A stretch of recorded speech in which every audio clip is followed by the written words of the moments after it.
E aí, gente, vambora? Vambora de podcast? Gente, vocês também estão sentindo essa ressaca de Copa, né? Eliminação do Brasil, bate aquela, bate aquele sentimento estranho, né? De ressaca com nostalgia. Vocês também sentem isso? Fala, pô, se segurasse mais 4 minutos, mais 5 minutos, a gente ainda estaria na Copa, né? Vocês também têm essa sensação? Eu direto fico nessa sensação de, poxa, se tivesse segurado, né? Quem sabe, né? Quem sabe a gente não estaria hoje no aquecimento para jogar um super clássico contra a Argentina. Então, mas já passou, né? Já passou, são águas passadas, a gente sabe disso, mas sempre fica aquela, né, aquela ressaquinha, aquela nostalgiazinha, pô, agora mais 4 anos. É porque é interessante, assim, a Copa do Mundo pro brasileiro, ela é uma parada muito diferente, né? A gente para o país para assistir a Copa do Mundo. Se você vê vários outros países, por exemplo, pô, pega o Japão. O japonês ele é apaixonado por futebol, né? Você vê pela torcida que eles fizeram na Copa do Mundo, mas eles não param o país para ver uma Copa do Mundo, né? Você vê a própria Austrália, que teve uma campanha heróica ali, jogou contra a Argentina, tudo mais. Os australianos estavam muito felizes, mas eles não param para ver, né, um jogo de Copa do Mundo. Eles têm outros esportes favoritos. A mesma coisa os americanos, né? Toda a Copa do Mundo a gente fala, pô, Estados Unidos, se organizar o futebol, os caras vão ser uma potência, né? O fato é que os Estados Unidos é uma potência só no futebol feminino ainda, né? No masculino parece que nunca dá jeito, né? E mesmo assim os caras não param para ver, né? O futebol normal, quanto mais o futebol americano é outra história, mas aí é fora do. Aí o futebol americano só é jogado lá, né? Só é jogado lá entre aspas, né? A liga mais importante jogada lá é só o que eles acompanham, tanto que o campeão do futebol americano, eles falam que é o campeão mundial, né? Não existe nem não existe nem discussão, não existe nem campeonato mundial. Enfim, são outros contextos, mas a gente para, né? Aqui na América do Sul é uma paixão muito louca, né? Não só na América do Sul, acho que na América Latina, se a gente pegar, né? É uma paixão muito louca de parar o país, e no Brasil não é diferente, né? O brasileiro, ele para, ele vibra, ele chora, ele sangra por dentro pelo futebol, pela seleção brasileira, e é natural que a gente se sinta assim, né? Mas a discussão de hoje, que eu queria fazer é quem que vai ser o novo técnico da seleção brasileira, né? Quem que vocês queriam, né? Porque agora começam-se as discussões de que quem vai ser, se tem que ser um brasileiro, se tem que ser um estrangeiro. Eu, sincero, honestamente, eu acho que o Brasil ele precisa hoje de um técnico conciliador, e mais do que um técnico conciliador, um técnico que vai estar atento ao que as pessoas estão, cara, o que as pessoas estão falando. Porque assim, muita gente, e eu aqui faço coro, né? Eu participo disso, né? Muita gente fala muita besteira. E aqui eu não tô me eximindo da minha culpa, não. Muita gente fala muita besteira.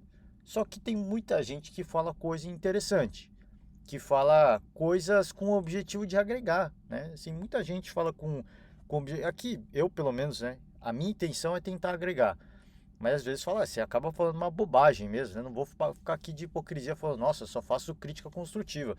Não, de vez em quando eu faço crítica destrutiva também, e a gente vai aprendendo, depois a gente toma uns pitacos e tudo mais, e a gente vai aprendendo. Mas tem muita gente na imprensa esportiva que tem a boa intenção de, olha, queremos ver um melhor futebol. E para ver um melhor futebol, por que não considera isso? Por que não pensa no outro jogador? Por que vai chamar a sua panelinha, né? Enfim, é, eu acho que o treinador da seleção brasileira ele tem que ser um treinador com essa humildade de ter junto com ele, não só o treinador, né? No seu corpo técnico, pessoas com uma capacidade, né? De olhar para o futebol, e não só de olhar para o futebol, mas de ouvir, né? Não só olhar, não só falar sobre, mas de ouvir também, de escutar sobre, né? Porque é importante, sim, as pessoas, eu falo, muita gente fala muita bobagem, fala coisas por falar, né? Fala coisas que, ó, tô criticando aqui, mas Você vê que é a crítica pela crítica, não tem sugestão, não tem nada construtivo ali. Mas muita gente fala muita coisa boa.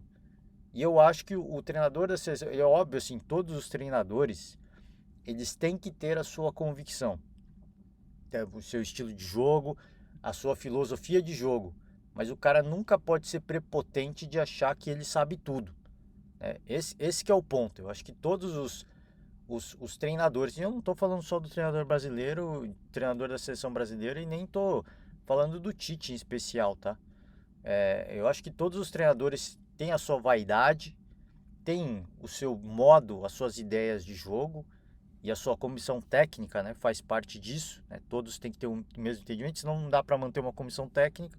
Só que eu acho que todo mundo tem que ter a humildade, né, de ter o coração aberto, óbvio que assim, não dá para ouvir tudo. Pô, chama fulano, chama assim, não dá para também o treinador, né, fazer só o que o povo quer. É o que eu falo, ele tem que ter as suas convicções. Para aquilo que eu penso de futebol, de repente um jogador não vai funcionar, que foi uma das explicações que ele deu para o Rafael Veiga, né? Ele mostrou uma série de gráficos e ele falou, olha, o meu cara de meio campo precisa fazer isso, isso e aquilo, e o Veiga infelizmente não cumpre algumas funções, não ainda. Se ele cumprir, ele ficaria apto a ser convocado, né? Então assim, o treinador tem as suas convicções. Agora, eu acho que tem que ter a humildade de, olha, né? Será que, pô, tá todo mundo falando, será que não vale a pena eu tentar fazer uma coisa diferente? Não vale a pena. O ciclo é muito curto. O contato que o treinador da seleção tem com os jogadores é muito curto. É uma questão de dias, é uma questão de semanas às vezes, né? O máximo que vai ter uma semana, né? Na Copa do Mundo, Copa do Mundo e Copa América é a oportunidade que ele tem mais tempo de ter um contato, uma interação com os jogadores. Mas fora isso, é uma questão de quê? Alguns dias, uma semana no máximo, né? Então, pô, como é que eu vou ficar ouvindo o clamor popular se eu tenho pouquíssimo tempo? Como é que eu vou fazer isso? Aí, por isso que eu falo, aí é compreensível que o treinador tenha as suas convicções, mas que ele não se, mas que ele não se prenda a esse próprio mundo, né? Que ele não fique engessado nesse mundinho e dentro das suas convicções, porque é o que eu tô falando, assim, a seleção brasileira, o treinador, a comissão tá antenado em tudo. A gente imagina que sim, né? E a gente espera que sim. O cara tá antenado em tudo, então ele não tá só vendo o futebol que se joga no Brasil, ele tá vendo o futebol praticado pelo mundo, e mais do que isso, ele tá antenado ao futebol praticado por outras seleções. E a mesma coisa fazem os grandes críticos de futebol. Eles não estão ali só vendo o futebol brasileiro para ficar falando, convoca o Gabigol. Os caras estão vendo o futebol internacional. Eles estão vendo o que que tem a seleção da Inglaterra, o que tem a seleção alemã, o que tem a seleção espanhola, o que tem no Manchester City, o que tem no Manchester United, o que tem no Paris Saint-Germain. Os caras sabem, né? Os caras acompanham, os caras vivem de futebol tanto quanto o treinador da seleção brasileira e a sua comissão técnica. Então, assim, por isso que eu digo, muitos caras falam coisas com o objetivo de agregar, com o objetivo de construir. E o que eu espero do novo treinador da seleção brasileira é que seja um treinador antenado a essas coisas que estão sendo faladas. De, olha, eu vou ouvir tudo. Eu não vou, obviamente, mudar tudo, fazer tudo que os caras estão falando. Mas eu vou ouvir tudo, eu vou ter a humildade de ouvir tudo. E uma outra coisa que fizer sentido nas minhas ideias, eu vou fazer. E mesmo que não fizer sentido, pô, tá 70% dos caras mais conceituados falando a mesma coisa. Eu acho, né, que eu devo dar uma chance, né? É o que eu espero, né, do treinador da seleção brasileira, do futuro treinador da seleção brasileira, que ele tenha essa. Obviamente que ele não faça tudo que os outros peçam, senão ele nunca vai colocar um esquema de jogo, uma ideia de jogo, mas que ele esteja receptivo e que ele consiga, e que ele consiga agregar alguma dessas coisas, né? Alguma dessas mudanças. Porque o Tite, em relação ao que comentaristas e críticos faziam, ele pouco ouvia, né? Ele tinha suas convicções, que eu respeito, mas a cada eliminação, né? Copa da Rússia, Copa América, e agora a Copa do Catar. A cada eliminação, a gente consegue ver o DNA, né, do Tite, dos erros que aconteceram, dos problemas que aconteceram. Pô, ficou aquela, mas faltou 4 minutos. Isso foi problema do Tite. E aí depois aparece, né, que o Tite pediu para os jogadores não atacarem, para os jogadores recuarem. E aquela foi uma iniciativa dos jogadores dentro de campo e acabou tomando contra-ataque. Foi só culpa do Tite? Não foi só culpa do Tite. Mas é aquela questão, cara, do cara decisivo. É uma coisa que eu falei ontem. Do cara saber lidar com a pressão, né? E às vezes o jogador que joga na Europa, por exemplo, ele tecnicamente, ele é extremamente refinado, né? Ele é extremamente refinado, mas o cara que joga no Sevilha, o cara que joga, eu acho que até no Atlético de Madrid, vou ser um pouco ousado. O cara que joga no Atlético de Madrid, o cara que joga no Borussia Dortmund, não tem jogadores da seleção no Borussia Dortmund, mas vou colocar no pacote, tá? O cara que joga no Lyon, o cara que joga no Tottenham, vou colocar o Tottenham na parada, hein?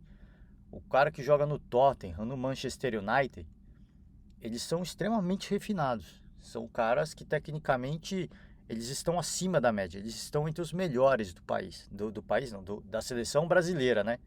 Porque não jogam no país.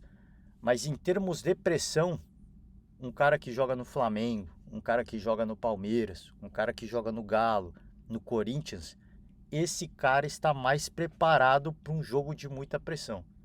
É esse o ponto, entendeu? Não estou falando que tem que convocar jogador do Palmeiras, do Flamengo, do Corinthians, do Galo. Não estou falando isso. Eu só estou falando que é preciso um balanço. Você precisa ter os melhores tecnicamente, mas quando o jogo vai para uma prorrogação, quando o jogo está sinalizando que vai para uma penalidade, aí você precisa dos caras que vão ter a cabeça fria, né?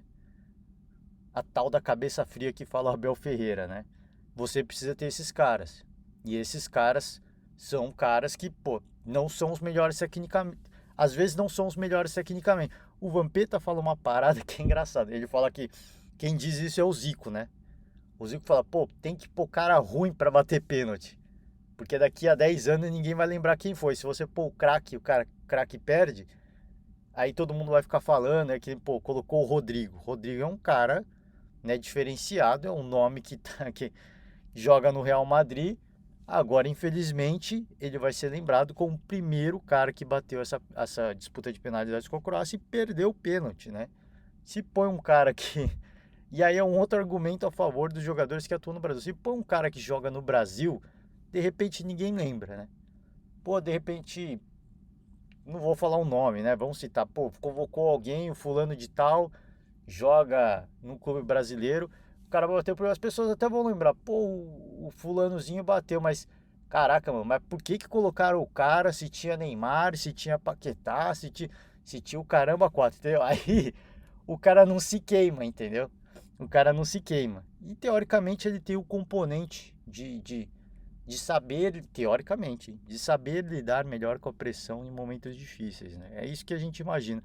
Eu acho que essa mescla ela é saudável e apesar de você não ter os melhores tecnicamente, você precisa ter uma composição de ter atletas tecnicamente acima da média, mas você precisa ter também uma mescla de jogadores que fisicamente vão dar conta e mentalmente também. Em termos de questão física, hoje as equipes da elite do futebol brasileiro, eu não acho que eles perdem para uma equipe de nível europeu. É só a gente ver o que aconteceu, né? O Marrocos, ele está competindo com grandes seleções no aspecto físico. O Marrocos, né? O Brasil, nos acréscimos, pareceu que morreu. O Brasil fisicamente me pareceu não estar preparado para esse tipo de jogo. E aí você vê a Austrália, que você não cita um jogador da Austrália que seja famosão, mas fisicamente os caras fizeram um jogo de muita imposição física. Então assim, o futebol de uma maneira geral, isso não só na Europa, no mundo inteiro, hoje a questão física ela todo mundo consegue lidar com isso de uma forma a se igualar ao futebol europeu. E eu acho que até, por exemplo, se você, acabei de citar a Austrália, eu acho que, por exemplo, um jogador que joga na Liga Australiana, ele é fisicamente mais preparado que um europeu. Eu acho, porque é um futebol é um futebol que tecnicamente é mais feio. Então o que os caras vão fazer? Eles vão jogar na questão física. É diferente da Europa, onde se joga um futebol tecnicamente melhor e isso te exige muito menos do aspecto físico, entendeu? Então, é isso que eu vejo. Eu acho que tem que ter uma mescla, né? Para jogos específicos. Porque aí você chega numa altura de um, cara, de uma prorrogação, um segundo tempo de uma prorrogação, onde você precisa ter alguns atletas fisicamente um pouco acima da média para conseguir fazer a recomposição naquele contra-ataque da Croácia, e aí você não tinha mais, né? Você não tinha mais. Os caras já estavam exaustos àquela altura, né? Então, eu acho que vale, né, essa reflexão por novo técnico da seleção brasileira. Quem vai ser? A gente ouve vários nomes ao vento, né? Fernando Diniz, o Cuca, por exemplo, era um dos mais cotados antes de voltar para o Atlético Mineiro. E agora nem se fala mais, né? Mas o Fernando Diniz foi um nome sugerido até por alguns boleiros. Fernando Diniz. Dorival Júnior era um nome muito falado, mas pouquíssimos boatos, né, em relação à proximidade do Dorival com cartolas da CBF. O Mano Menezes, por exemplo, se o André Sanches assume, ele seria um nome forte, porque é um cara que tem uma certa relação, entendeu? Com o Mano Menezes, né? Proximidade com o Mano Menezes. Vai ser um cara internacional? Quem vai ser? Um cara internacional não, um estrangeiro? Quem vai ser? O estrangeiro mais bem cotado no momento é o Abel Ferreira. Mas o Abel disse que não assume a seleção brasileira. Então, assim, quem vai ser, eu não sei, a definição certamente virá só no ano que vem, imagino eu. Mas até lá eu acho que vai ter uma sinalização ou outra. E tudo vai passar por quem vai ser o novo presidente da CBF, né? O novo mandatário da CBF. Se for o André Sanches, por exemplo, como sinalizou Caio Ribeiro, não vai ser um treinador estrangeiro. Isso a gente pode ter a certeza. Certeza eu não diria, tá? Certeza eu não diria, porque o André Sanches, ele abominava, né? Treinador estrangeiro. E aí, quando o Vitor Pereira foi pro Corinthians, ele falou que mudou de ideia, né? Ele falou, pô, realmente é um cara diferente, né? Então eu já não tenho essa certeza de que, assim, se o André Sanches for presidente da CBF, se ele vai totalmente descartar um treinador estrangeiro. Eu não tenho essa convicção mais. Obviamente que um treinador brasileiro vai ter a preferência, mas ele não vai excluir, né, essa cartada, né? Então, assim, difícil saber. Eu acho que a gente vai ficar ouvindo várias coisas ao longo do caminho, mas eu que falei, eu não tenho uma preferência. A minha preferência é que seja um cara disposto a ouvir, né? Ele tem que ter a sua convicção. Isso é normal. Isso é normal. Senão ele não pratica futebol. Se ele ficar falando, dizendo que todo mundo está pedindo, ele não vai praticar nada. Mas que ele tem essa humildade de ouvir, cara, o que, pô, os especialistas da bola estão falando. Porque ninguém fala a mesma coisa várias vezes. Isso, e eu tô falando dos comentaristas conceituados, né? Ninguém fala a mesma coisa com o objetivo de eu te odeio, você é um merda, você é uma porcaria. Não, eu quero o melhor. Eu quero o melhor da seleção. Então eu tô te dando um presente. Eu tô te dando algo que é positivo e que você pode agregar, você pode se tornar ainda maior, você pode se tornar ainda melhor. Mas cabe a você aceitar ou não esse presente, né? Eu não acho que o treinador tenha que ouvir tudo. Eu acho que assim, quer dizer, eu acho que o treinador tenha que ouvir tudo, mas eu não acho que ele tenha que agregar tudo. Muito obrigado, agradeço essa crítica, essa sugestão, mas a minha ideia de jogo é essa, mas estou atento. Estou atento. Eu acho que sempre há espaço para melhoria e quem sabe, né? Quem sabe o ciclo de Copa do Mundo é de 4 anos. Quem sabe depois de 2 anos eu tiver um elenco base, eu não comece a mudar algumas coisas, né? Enfim, gente, a gente vai ficar nessa. E a Copa do Mundo, e a gente agora, né? A gente agora vai ter que ver a Argentina na semifinal. Tem muita gente torcendo contra e muita gente, obviamente, vai me xingar, porque eu estou torcendo a favor da Argentina, mas a minha torcida eu já falei. Eu vou torcer para a Argentina, assim como venho torcendo desde o início da Copa, como eu torci para o Uruguai. Ah, você não é brasileiro de verdade. Posso não ser, mas eu torci. Mas a minha torcida é a seguinte: se perder, eu vou sorrir. É, é esse o ponto, entendeu? É aquela coisa, eu estou torcendo. Se passar, satisfação. Se não passar, eu vou sorrir. Como aconteceu no primeiro jogo, por exemplo, da Argentina. Perdeu para a Arábia Saudita. Eu não vou negar que um sorrisinho apareceu no meu rosto com um gol do empate e que um sorriso de orelha a orelha apareceu quando a Arábia Saudita virou. Eu não vou negar. Eu não vou negar que eu ri um pouco quando o Uruguai foi eliminado. Eu não vou negar. Mas eu tava torcendo. E aí você pode falar, pô, mas você tava zicando então. Não, eu tava torcendo genuinamente. Falei, pô, eu espero que passe, porque um Brasil e Uruguai vai ser fantástico. Vai ser muito legal de ver a rivalidade dentro de campo. A gente vai ver uma Libertadores, vai ter briga para tudo quanto é lado. O árbitro, provavelmente ser um europeu, ele vai ficar maluco, que vai ter um monte de gente buzinando na orelha dele. Eu vou rir da cara do árbitro, falei, esses sul-americanos são tudo maluco, eu vou dar cartão para todo mundo. Eu ia rir muito, obviamente, né? Mas com a eliminação, fiquei triste? Não, não fiquei triste. Sorri. Torci, mas eu sorri. Então, então a minha torcida é essa. É aquela, vou torcer, vou, mas se perder, infelizmente, né, para os argentinos, a gente vai gargalhar bastante, né? E a gente vai fazer a nossa música, a gente vai cantar a nossa canção, como eles cantam a deles, a gente tem o nosso cântico, e assim vamos, né? E assim vamos, gente, é isso. Por hoje eu finalizo o podcast de hoje. Amanhã a gente ainda não consegui retomar, né, em relação ao que está acontecendo no futebol brasileiro, reforços, contratações, enfim. Eu pretendo ir me atualizando cada vez mais, mas tá difícil com a Copa rolando ainda, né? A gente continua vendo alguns replays, alguns lances, fala, puxa, é aquela coisa da ressaca que eu falo, né?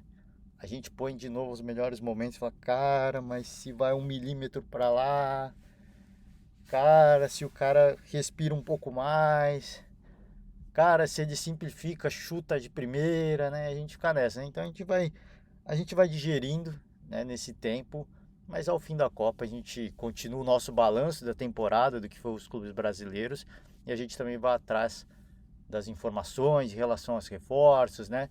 Torcedores em polvorosa, agora começa a voltar,